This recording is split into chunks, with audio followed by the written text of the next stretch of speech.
Assalamualaikum warahmatullahi wabarakatuh. Perkenalkan, nama saya Dede Ipan dengan nomor NIM 28920500036. Saya dari Prodi Manajemen Fakultas Ekonomi dan Bisnis. Di sini saya akan menjelaskan mengenai materi mekanisme pembayaran internasional dengan Ibu dosen pengampu Ibu Wina Sari Kusumaningtyas, SIP SEMM. Tugas ini saya ajukan untuk memenuhi tugas ujian akhir semester tahun 2022. Pembayaran dalam perdagangan internasional pada umumnya dilaksanakan melalui bank. Faktor-faktor yang menyebabkan terjadinya pembayaran internasional antara lain pembeli atau importir dan penjual atau eksportir terpisah oleh negara. Yang kedua, adanya perbedaan jenis dan nilai mata uang masing-masing negara. Yang ketiga, komunikasi antar negara dengan teknologi muktahir begitu cepat, namun pengangkutan barang terutama yang berbobot berat, tinggi, dan berukuran besar masih menyita waktu. Pentingnya pembayaran internasional. Dalam kontrak bisnis internasional, kejelasan dan aspek keamanan dalam mekanisme pembayaran menjadi amat penting. Hal ini mengingat para pihak yang terkait dalam kontrak seperti itu tidak dalam wilayah yang sama karena terpisah oleh sekat administrasi antar negara yang berbeda dan oleh jarak yang cukup jauh. Mekanisme pembayaran yang tepat selain dapat memberikan jaminan keamanan, juga dapat memberikan kemudahan bagi para pihak, misalnya dalam transaksi ekspor dan impor. Melalui pembayaran advance payment atau pembayaran di muka akan memberikan kemudahan bagi eksportir karena pembeli atau importir terlebih dahulu melakukan pembayaran sebelum barang dikirimkan oleh eksportir atau penjual. Di samping pembayaran internasional, perlu diketahui kondisi harga yang berlaku dan disepakati oleh para pelaku ekonomi, khususnya importir dan eksportir. Jenis-jenis pembayaran internasional. Yang pertama ada pembayaran secara tunai atau cash payment. Pembayaran yang dilakukan dengan menggunakan uang tunai atau cek yang dilakukan bersama-sama dengan surat pesanan atau menunggu diterima kabar bahwa barang yang telah dipesan dikapalkan oleh eksportir. Pembayaran bisa dilakukan dengan menggunakan cek atau bank draft pada saat barang dikirim oleh eksportir atau sebelum barang diterima oleh ekspeditur. Cara seperti ini mempunyai risiko sebagai berikut. Dalam pembelian barang, importir harus menyediakan dana walaupun barang yang dibeli belum diterimanya. Importir dalam hal ini harus menanggung biaya untuk barang dan yang dipesan. Terdapat kemungkinan barang yang dipesan tidak sesuai dengan barang yang diterima. Adanya kemungkinan terjadi keterlambatan datangnya barang maupun ketidakjujuran pihak eksportir karena pengekspor berada di tempat yang jauh, maka keadaan pengekspor bonafiditasnya tidak sepenuhnya diketahui pengimpor. Harus tersedia uang kas yang cukup besar. Lalu kehilangan penggunaan modal kerja karena barang diterima kemudian. Harus berdasarkan kepercayaan dan kejujuran eksportir. Lalu yang B ada perhitungan kemudian atau open akun.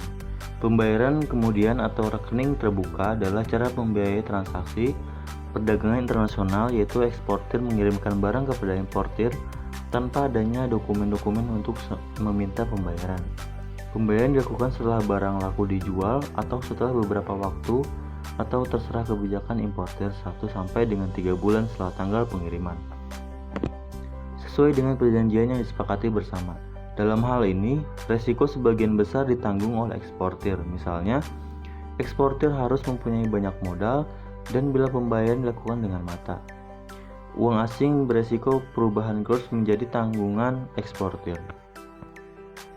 Penjual menyerahkan barang tertentu terlebih dahulu kepada pembeli, barang diterima kepada pembeli, penjual menyerahkan dokumen-dokumen komersial kepada pembeli, pembeli menyerahkan sejumlah uang tertentu kepada penjual. Cara ini akan dipakai jika pembelian sudah dikenal dengan baik dan menurut keadaan. Perekonomian dan politik stabil. Dengan pasar, kelemahannya dari cara pembayaran ini adalah tidak digunakannya dokumen yang menjamin pembayaran. Kedua, eksportir harus membiayai seluruh transaksi dagang. Kemudian yang C, ada pembayaran dengan surat wesel dagang atau commercial draft atau trade bill. Surat wesel dagang adalah pembayaran yang dilakukan dengan cara eksportir menarik surat wesel atas importir sejumlah harga barang beserta biaya pengirimannya. Surat wesel dagang atau commercial bill of exchange sering disebut draft atau trade bill, yaitu surat yang ditulis oleh penjual atau eksportir yang berisi perintah kepada pembeli atau importir untuk membayar sejumlah uang tertentu pada waktu tertentu di masa yang akan datang. Surat perintah semacam ini sering disebut juga wesel. Wesel adalah surat perintah pembayaran dari seseorang atau penarik wesel yang ditujukan kepada orang lain yang kena tarik untuk membayar sejumlah uang tertentu nilai nominal wesel kepada seseorang yang ditunjuk. Dalam surat wesel, pemegang wesel pada tanggal jatuh tempo. Draft ada dua macam, yaitu clean draft adalah draft yang tidak disertai jaminan dokumen barang, dan dokumen draft yakni draft disertai jaminan dokumen pengiriman serta asuransi barang. D. Pembayaran dengan letter of credit atau LC. LC adalah surat kredit atau pemberitahuan kredit yang dikeluarkan oleh suatu bank atas permintaan nasabahnya yang ditunjukkan kepada korespondennya di tempat lain atau luar negeri dengan permintaan agar disediakan sejumlah uang atau dana untuk orang atau perusahaan yang namanya disebut dalam LC. Dengan kata lain, LC ialah surat yang dikeluarkan oleh bank atas permintaan pembelian sejumlah barang yang banknya sendiri mengekstir, menyetujui, dan membayar surat wesel yang ditarik oleh eksportir. Dengan demikian, LC merupakan suatu alat pengganti kredit bank dan dapat menjamin pembayaran bagi eksportir.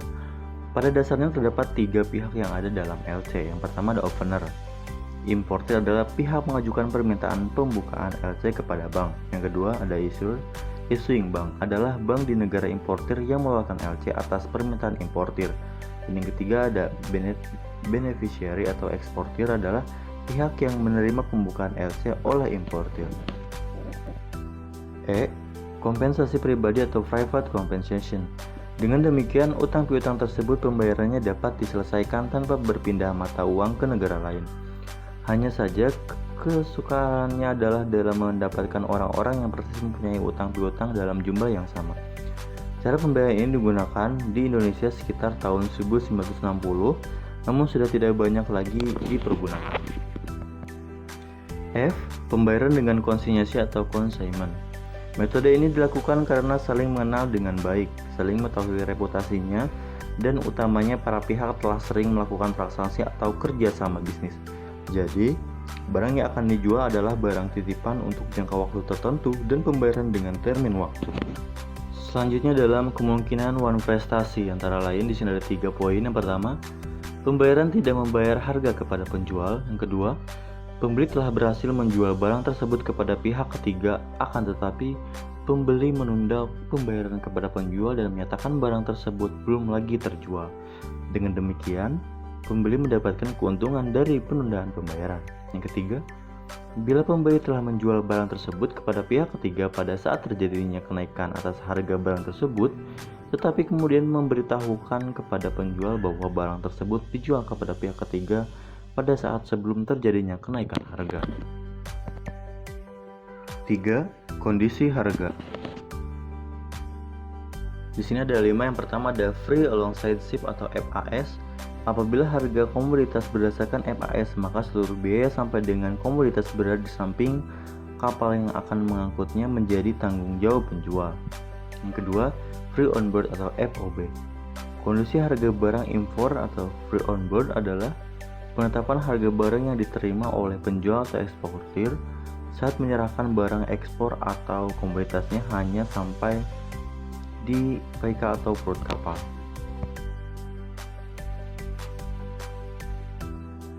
Lalu apa saja kewajiban-kewajiban importir dalam syarat free on board atau FOB, yaitu payment of the price. Importir membayar harga yang diimpornya sesuai dengan yang tercantum dalam kontrak jual beli atau MOU, suatu kerjasama. License, authorization, and formalities adalah pihak importer dan eksportir memperoleh semua perizinan ekspor dan impor dari pemerintah yang berwenang dengan beresiko biaya sendiri. Contract of carrying and insurance, yaitu menerbitkan perjanjian pengangkutan atas biaya sendiri untuk mengangkut barang dari pelabuhan pemautan ke atas kapal yang ditunjuk. Taking delivery, importir dengan mencari dan menentukan pelayanan dan kapal tertentu untuk mengangkut barang dari pelabuhan eksportir. Lalu transfer or fee, importir menanggung semua risiko kerusakan dan kehilangan barang.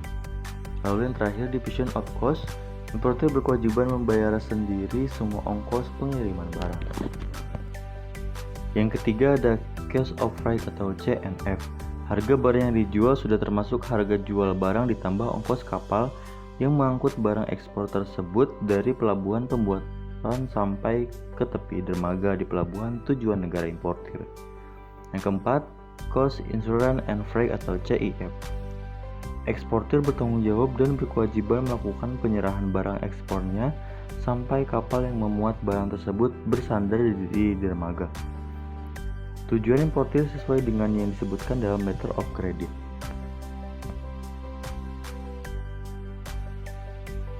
Kemudian yang terakhir ada carry value atau CPT. Eksportir atau penjual menyerahkan barang kepada pengangkut atau kapal yang telah ditunjuknya sendiri. Tetapi eksportir wajib membayar ongkos angkut yang perlu untuk mengangkut barang itu sampai ke tujuan yang disebutkan. Artinya importir menanggung semua risiko dan membayar setiap ongkos yang timbul setelah barang tersebut diserahkan.